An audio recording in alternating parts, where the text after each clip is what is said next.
I w- I'd like to clarify something for myself, not you. I'm not going to Uh-huh. speak for you, but we're talking about definitions. We're talking about tax dollars. And I agree with what you're saying right there.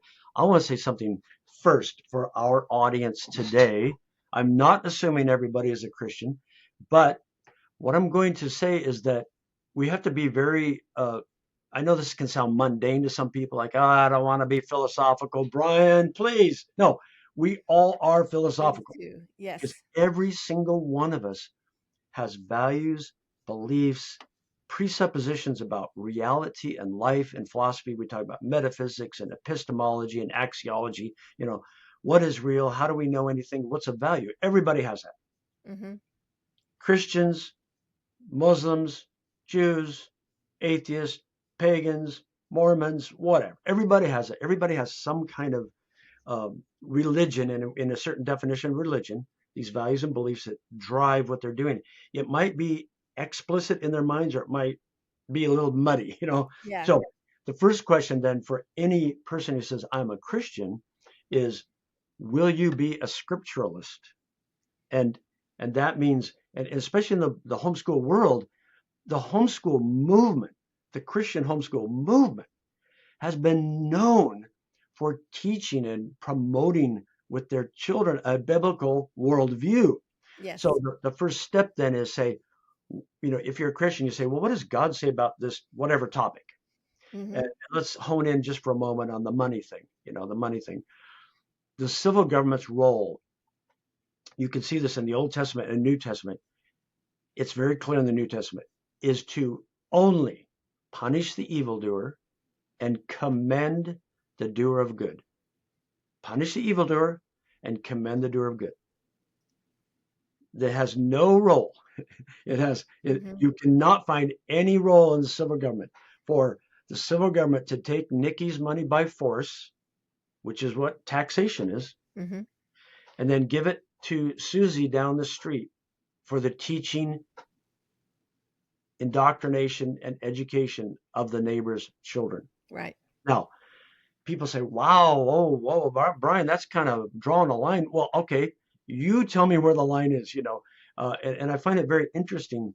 Some of the same people who say that they're conservatives, which doesn't necessarily mean Christian, I know that, Mm-hmm. or that they're Christians and they're biblical thinkers, Mm-hmm. they were very upset when public schools, government schools are using their tax dollars to teach what they disagree with, whether it's Yeah. LGBTQIaism or uh, transgenderism or critical race theory or Mm-hmm. abortion's okay.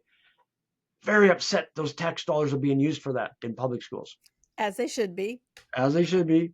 Mm-hmm. And now some of those same people are arguing for the government taking Nikki's money by force for another family to teach all of those things in homeschooling or private Mm-hmm. or things you agree with. Now Yeah. there's a big problem with that philosophically. So the issue is first a philosophical or theological one for everybody, Christians and non-Christians. Mm-hmm. So we need to not, muddy that water. Now, secondly, you mentioned that, hey, when if somebody's taking the tax dollars and they start doing some things that are, kind of maybe like from the state side fishy or crossing some line, then the state will want to start controlling everybody if they're all called homeschoolers. I Mm-hmm. agree with you. Now, here's the point though. Whether that happens a little bit, state control, or a lot, it still doesn't change our first point we just discussed. I'm glad you said that because so many people say, well, I already pay taxes, so I should get some back. Or, you know, all these reasons that are smaller than what you said. And that is philosophically, do we believe something or do we not believe it? And if we believe something, shouldn't we live according to that no matter what is happening around us?